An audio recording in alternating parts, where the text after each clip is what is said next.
alur dan fungsi sistem peredaran darah manusia. Nah, mari kita bahas satu persatu. Nah, yang pertama ada jantung dan pembuluh darah. Nah, organ sistem peredaran darah pada manusia yang pertama adalah jantung. Jantung berfungsi untuk memompa darah ke seluruh tubuh melalui pembuluh darah. Darah dapat mengalir ke seluruh tubuh karena di dalam tubuh kita terdapat organ yang berperan sebagai pemompa darah yang disebut dengan jantung. Jantung pada manusia terdiri 4 tulang, yaitu 2 serambi dan 2 bilik, yaitu serambi atrium kiri dan serambi atrium kanan, serta bilik ventrikel kiri dan bilik ventrikel kanan. Semuanya memiliki fungsi masing-masing. Serambi atau atrium fungsinya untuk menerima darah ke dalam jantung. Bilik atau ventrikel fungsinya untuk memompa darah keluar dari jantung. Serambi jantung terletak pada bagian atas, sedangkan bilik jantung terletak pada bagian bawah. Gambar di atas merupakan serambi jantung dan bilik jantung yang saling bekerja sama satu sama lain. Nah, darah dari seluruh tubuh ini akan masuk pertama kali ke serambi kanan, sehingga darah dalam serambi kanan banyak mengandung CO2 atau karbon dioksida, seperti pada gambar di atas. Dari serambi kanan, darah akan melewati katup tricuspidalis menuju bilik kanan. Katup ini fungsinya agar darah tidak dapat kembali ke serambi kanan. Katup tricuspidalis adalah katup yang terdiri atas 3 daun katup. Katup ini bisa terbuka bila sistol berkontraksi serta bisa menutup kembali. Sistol adalah tekanan darah pada saat jantung memompa darah ke dalam pembuluh nadi saat jantung mengerut. Darah yang ada di dalam bilik kanan dipompa oleh bilik kanan melewati arteri pulmonalis menuju paru-paru agar CO2 atau karbon dioksida dalam darah terlepas dan terjadi pengikatan oksigen. Arteri pulmonalis adalah arteri yang tugasnya mengangkut darah yang berasal dari jantung menuju ke paru-paru. Fungsi untuk mengganti kandungan karbon dioksida dengan uap air dalam darah menjadi oksigen. Selanjutnya, darah dari paru-paru mengalir melalui vena pulmonalis menuju serambi kiri, sehingga darah dalam serambi kiri banyak mengandung oksigen. Nah, gambar dan cara kerjanya tampak pada di atas ya. Oke, selanjutnya darah dari serambi kiri turun melalui katup bicuspidalis menuju bilik kiri. Bilik kiri akan memompa darah ke seluruh tubuh melalui pembuluh aorta. Aorta adalah pembuluh darah arteri terbesar yang mengalirkan darah dari jantung kemudian dilanjutkan ke bagian cabang tubuh. Dinding bilik kiri lebih tebal dibandingkan bagian jantung yang lain. Setiap harinya aorta menerima darah dalam volume yang banyak dengan tekanan yang tinggi dari jantung. Oke, organ sistem peredaran darah pada manusia yang kedua adalah pembuluh darah. Pembuluh darah dapat dibedakan menjadi 3, yaitu pembuluh nadi, arteri, pembuluh balik, vena, dan pembuluh kapiler. Nah, pembuluh darah ini berfungsi mengantarkan darah ke seluruh tubuh. Gambar di atas menunjukkan bagaimana pembuluh darah bekerja pada manusia.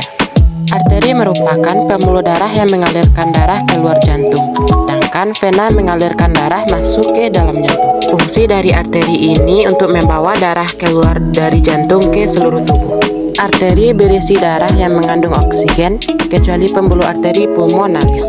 Vena berisi darah yang banyak mengandung karbon dioksida, kecuali vena pulmonalis. Sistem peredaran darah pada manusia adalah sistem peredaran darah ganda. Artinya, darah 2 kali melewati jantung. Cara kerja sistem peredaran darah ganda ini tampak pada gambar di atas. Ujung arteri dan vena bercabang-cabang menjadi pembuluh-pembuluh kecil yang disebut pembuluh kapiler. Pembuluh kapiler adalah pembuluh darah yang sangat tipis. Pada pembuluh kapiler inilah terjadi pertukaran gas oksigen dan gas karbon dioksida antara darah dengan jaringan tubuh. Kapiler ini tempat terjadinya pertukaran antara materi yang berguna untuk tubuh dengan sisa metabolisme yang akan dibuang.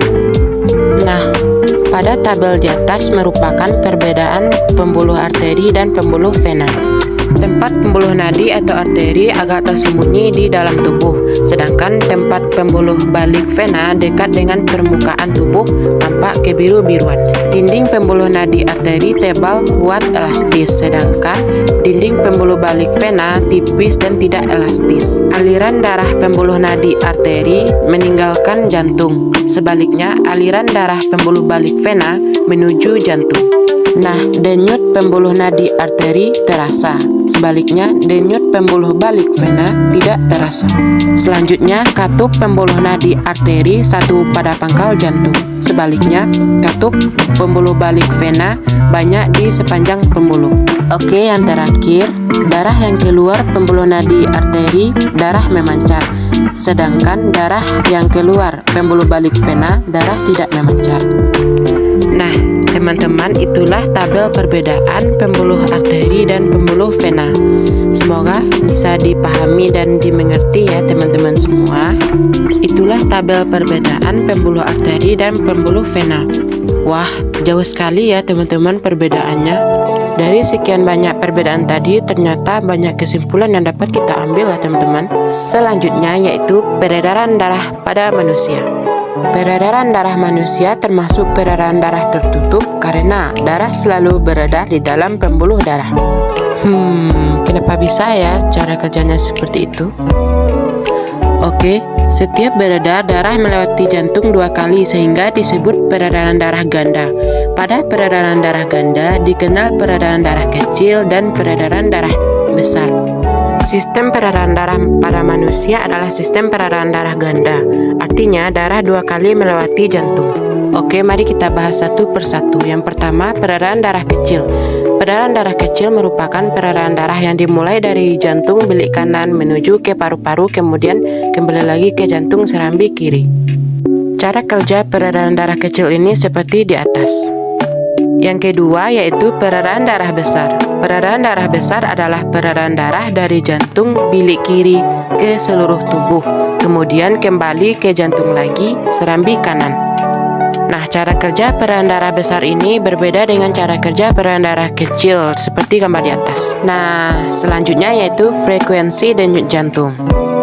Jantung kita ini selalu bekerja setiap hari untuk memompa darah ke seluruh tubuh melalui aktivitas pekerjaan berat maupun aktivitas pekerjaan ringan seperti berikut. Gambar di atas merupakan kegiatan atau aktivitas tubuh. Yang pertama, tiduran, duduk santai, berjalan, berlari, dan mengangkat beban.